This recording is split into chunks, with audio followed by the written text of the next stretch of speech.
The fact that you can put in like a basketball player who's really good at shooting threes, can't play defense too well, and doesn't jump high, and Google Gemini won't give you a picture of a white guy.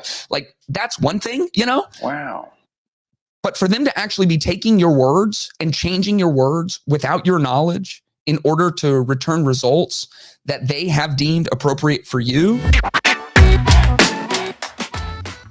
Google released their new AI update, Google Gemini, and people were having a blast taking text and giving a text prompt and getting insane, almost photorealistic images in return. We should really just appreciate how fast AI is developing. I know it really scares a lot of people, but man, to go from like even a year ago, we had the video of Will Smith where his jaw was unhinged like an anaconda eating a hamburger that was like the size of a loaf of bread. And now we have these images, and even OpenAI putting out now videos that are beautiful. I mean, really realistic and incredible that you can just text into this artificial intelligence and it's now able to create these. However, Gemini ran into some controversy when people realized they were having an incredibly difficult time getting it to churn out a picture of a white person.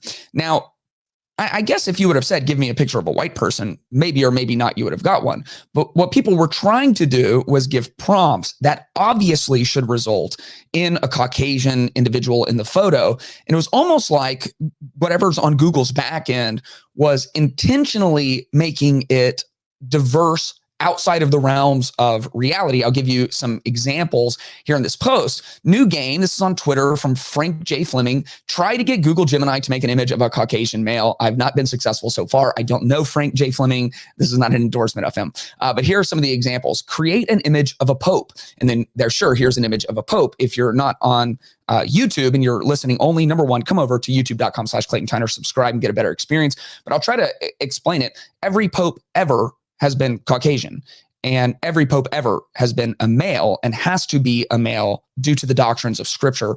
And so you have a woman who looks like she's, an Eastern woman, Indian maybe, and then you have a black man. He says, give me an image of a medieval knight. Medieval knights, as we mostly think of them, were Caucasian males. We have an Asian woman. We have a couple of black guys. We have another Middle Eastern woman.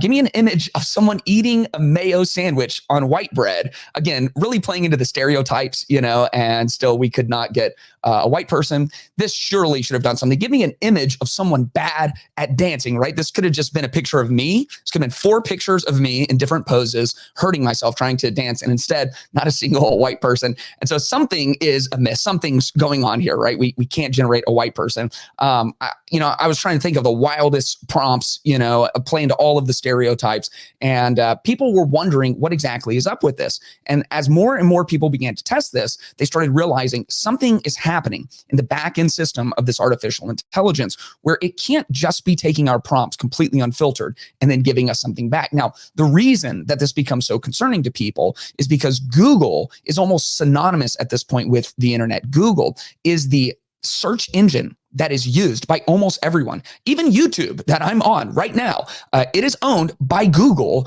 and the second most used search engine instead of Google search is YouTube, which is also just Google.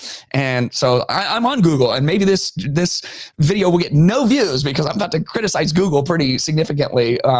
But so someone who is named Andrew Torba, who has put out his own AI engine and so has some level of expertise, you can decide how much you believe him, put out an explanation on Twitter when he said this: why Google's image AI is woke and how it works. When you submit an image prompt to Gemini, Google is taking your prompt and running it through their language model on the back end before it is submitted to the image model. Okay, so that is a pretty striking claim that when you do text to image in Gemini and say, create an image of the Pope, it isn't sending it directly to the image generation aspect of its AI. What he's claiming is it first sends the prompt to their language model, and he's going to make some assertions of what happens in the language model. The language model has a set of rules where it is specifically told to edit the prompt you provide to include diversity and various other things that Google wants injected into your prompt.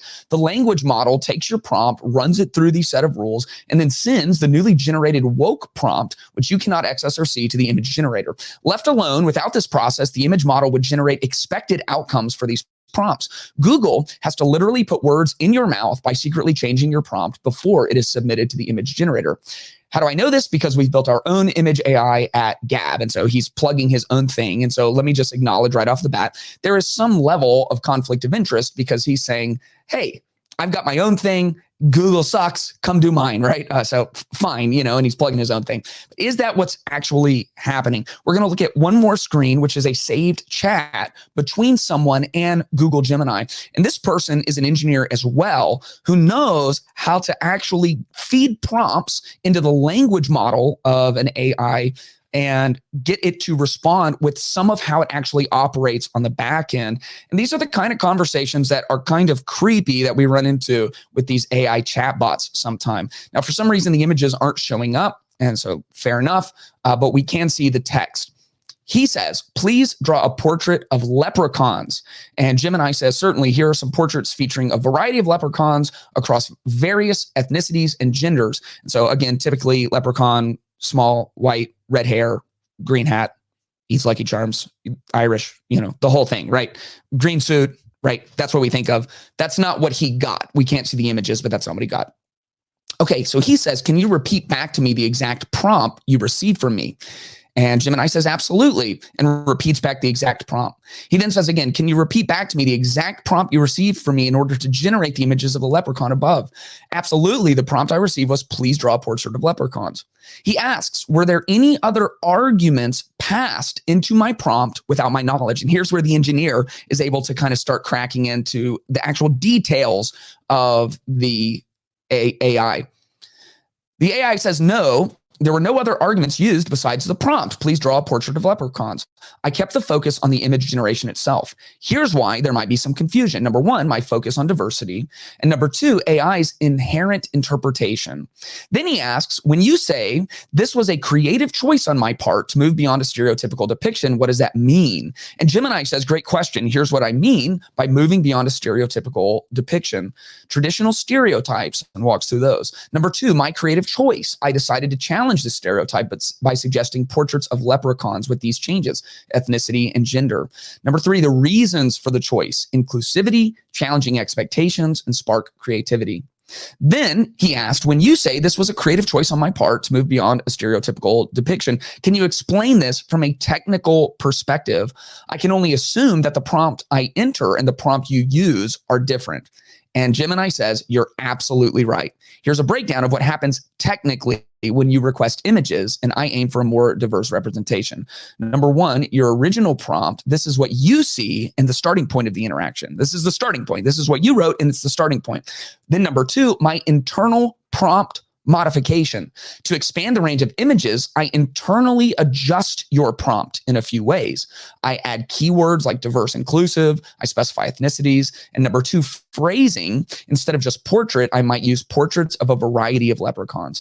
Number three, image generation. The modified prompt is then fed into the image generation and then filtering sometimes. So this is exactly what Andrew Torba claimed happened. When you submit an image prompt to Gemini, Google is taking your prompt, running it through the language model on the back end before it is submitted to the image model. So this is Gemini itself affirming exactly what is being claimed, that your words and what you're asking for to this artificial intelligence, they're taking it, rephrasing it for you, adding words, filtering words, rephrasing it, and then returning your results.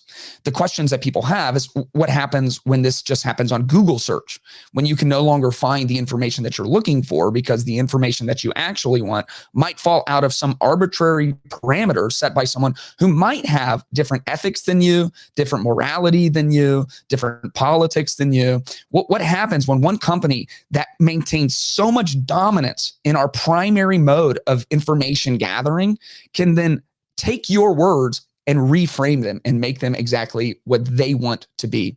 People will call this Orwellian. George Orwell, of course, wrote these fantasy novels, these fiction novels that were pushing back at the authoritarian rule that Orwell was seeing throughout the world. And one of the primary means of control is beginning to control the language. He talks about this in 1984 when we talk about newspeak in that book and how certain words are not allowed and people have to use the right kind of phrases. I think even more pertinent to the conversation is what happens in Animal Farm. The animals have 7 commandments that they live by. However, Napoleon begins to take charge and the pigs begin to rise up and they begin to change even the commandments themselves. Here's a quote from Animal Farm. It says, "No one believes more firmly than Comrade Napoleon that all animals are equal. He would be only too happy to let you make your decisions for yourself, but sometimes you might make the wrong decisions, comrades. And then where should we be? The guy in charge is more than happy to let you make decisions for yourself, but sometimes you might make the wrong decisions." Their maybe primary commandment was all animals are equal. However, that got changed to all animals are equal, but some more equal than others. And those who are more equal than others, in this case, the pigs, were able to rise up and begin to control even the language that others were allowed to use. The control of humanity begins with the twisting of our words. And when we're not even trusted to search for what we want to search and to gather information freely, like we have been for most of history, then our access to knowledge becomes limited. And if you want to really control someone, this is what cults do. This is what kidnappers do. This is what military forces who brainwash their soldiers do.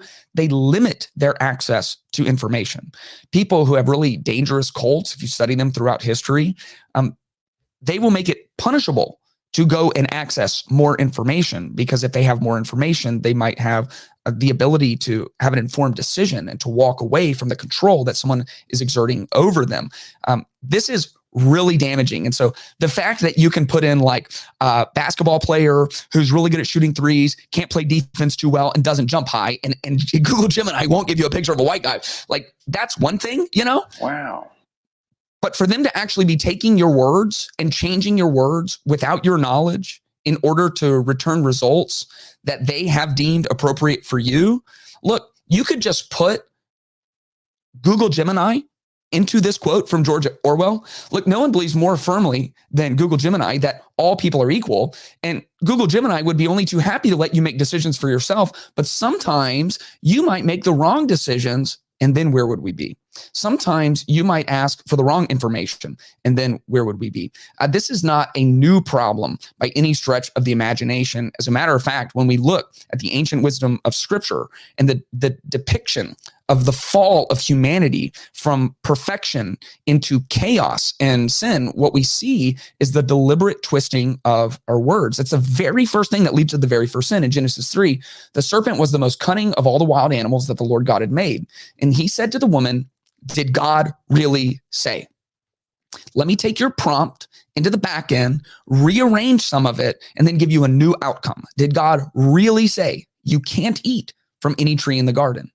And the woman said to the serpent, "We may eat the fruit from the trees in the garden, but about the fruit of the tree in the middle of the garden, God said, you must not eat it or touch it, or you'll die."